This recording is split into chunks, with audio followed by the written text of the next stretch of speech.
L'innovation peut engendrer de belles et longues aventures. Témoin le CIRTES à Saint-Dié-des-Vosges, une structure de recherche et de développement créée en 1991 à partir d'un procédé breveté de stratoconfection. On va reconstituer une pièce en 3D de manière additive à partir de couches issues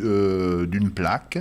d'un matériau qui peut être de bois, de polymère ou même de métaux. La volonté initiale est bien là en effet, industrialiser ce procédé de prototypage rapide permettant de créer des pièces, des outillages aux caractéristiques mécaniques performantes.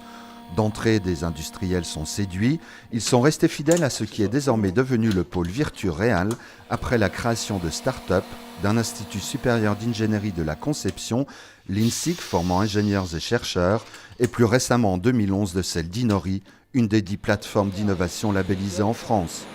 Il manque un maillon qui est un des plus difficiles sur le plan du développement économique, qui est celui qui permet de passer de la R&D en fait à la pré-série ou à la série. Et pour cela, donc, notre idée a été de créer une plateforme d'innovation dont l'objet est d'utiliser des pilotes d'essais industriels pour qualifier, donc du coup on est parti du virtuel pour qualifier la pré-série de pièces. Machines industrielles instrumentées en température, en force, en pression, ces pilotes, au nombre de 6 aujourd'hui, offrent aux entreprises des moyens mutualisés pour réaliser des essais, caractériser des pièces et des outillages de production et en optimiser la fabrication. L'objectif, c'est mettre au point la fabrication d'un produit de la meilleure qualité possible dans le temps le plus court possible.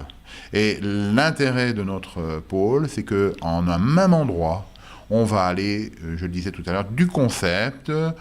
au prototype, à l'outillage et à la pré-série. Et ça, pour les industriels, en toute confidentialité, c'est un atout majeur et je pense que c'est le futur de notre pôle Virturéal à Saint-Dié-des-Vosges. Regrouper dans ce même endroit toutes ces compétences. Les résultats sont d'ores et déjà probants, témoins entre autres les délivrances du brevet Chine, États-Unis et Canada pour le procédé Pack and Strat, un emballage 3D sans calage, créé numériquement et à grande vitesse, le système recherchant à partir de la forme de la pièce ses propres formes extérieures et intérieures.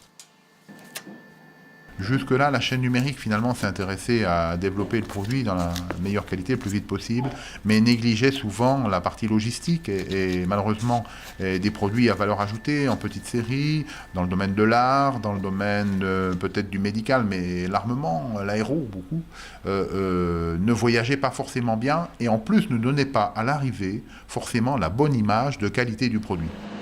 L'histoire du CIRTES se poursuit désormais à plus grande échelle avec toujours pour base Saint-Dié-des-Vosges où se finalise le bâtiment destiné à abriter les pilotes d'Inori, une plateforme, fruit, on l'a compris, de la confiance des partenaires économiques et soutenue à hauteur de 35% par les pouvoirs publics, dont la ville de Saint-Dié, le département des Vosges, la région Lorraine, l'État et l'Europe,